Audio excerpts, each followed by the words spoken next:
So for starters, that inflammation caused by iron overload, caused by nutrient deficiencies, is leading to a decreased beta cell mass. Our beta cells are being killed off. Simultaneously, while we're losing beta cells, our blood sugar goes up, inflammation's still there, and this is blocking and altering the insulin receptors on the cell, leading to insulin resistance. So now, here's that graph kind of on steroids here. The loss of beta cell mass leads to that compensatory release, that kind of blue loop there in the middle of the screen, the compensatory release of extra insulin from the remaining beta cells. Now, what does that mean? Now, with all of that insulin in circulation, and its inability to do what it's supposed to because the receptors on the cell are also blocked up and aren't able to effectively use the insulin just stays in your serum, right? It's just hanging out in the blood, not able to do what it's supposed to do. A secondary feature of insulin in states of excess sugar is to store that sugar as fat, right? So in that chronic state of inflammation where beta cells have started to die off, insulin levels initially decreased, but now are increasing, but sugar is still unable to get into the cell, that extra insulin takes that sugar in the bloodstream and stores it as fat, right? We know that huge correlation between obesity and type 2 diabetes.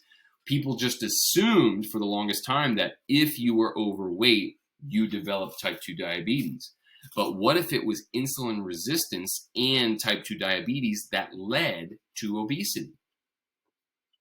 Food for thought, right? So you'll see here at that critical threshold, the critical threshold for the compensatory insulin production, insulin resistance effects are exacerbated. This leads to increased weight gain, right? Because your body's producing more insulin that isn't able to do its primary job, so it does its secondary job, which is store fat. So this also decreases our feelings of satiety or feeling full, right? This kind of makes us stay hungrier even when we don't really need food, because technically our cells aren't getting the food that we're eating.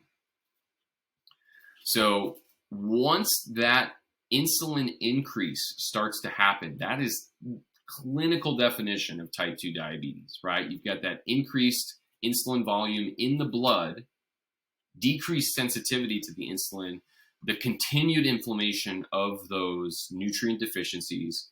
Your beta cells just keep dying off, right? Keep dying off. That's what the inflammation is doing.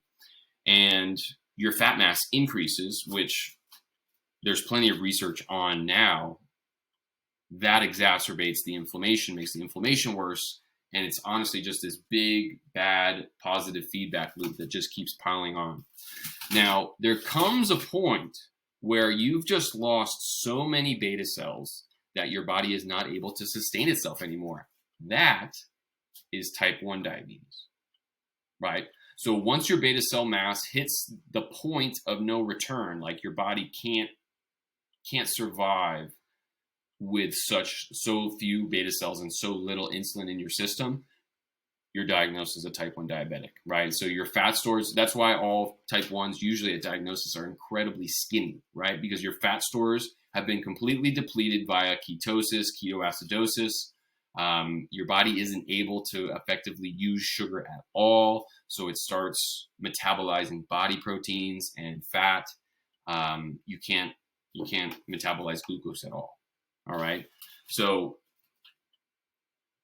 a lot to chew on, and again, I've hardly touched on Alzheimer's yet, but we'll get there, because as you'll see, with more insulin in the cell, decreased sensitivity to insulin, more fat storage, increased blood sugar, and that last one, amylin production. Amylin is a huge, huge factor in the development of Alzheimer's. So, sweet amylin. Pancreatic beta cells, most people don't know this, don't just release insulin. They also release something called amylin. Insulin, as we know, is used to get glucose into the cells. Amylin is used to help pace the food going through our digestive system to more effectively use insulin and prevent any spikes or dips in our blood sugar, right? So if I eat this whole meal down into my gut, is it just like, oh, I chew it all, it's in my stomach, and then it just gets thrown into the small intestine? That would be a huge rush of sugar into circulation, right? And our pancreas would have to be throwing insulin out like crazy.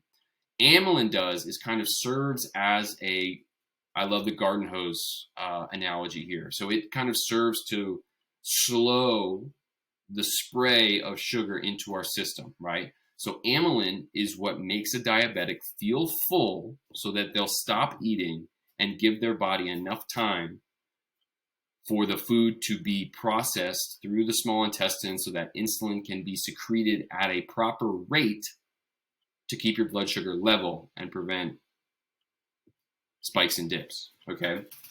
So amylin is incredibly important. And another factor for diabetics that most don't know, if you are type 1 diabetic and a developing type 2 diabetic, you are losing your production of amylin.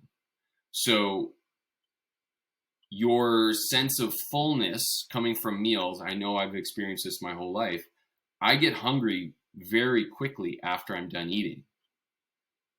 That has since changed since I've started to manage it on my own. But and when you do eat, that food is just shot right through your stomach. As your stomach's done digesting it, it dumps it right into your small intestine where it's absorbed into the blood. So you're needing insulin quickly, right? So many doctors now are prescribing okay, just take this lump sum of insulin at the beginning of a meal. And that works because they're just eating their meal and it's going right into the blood.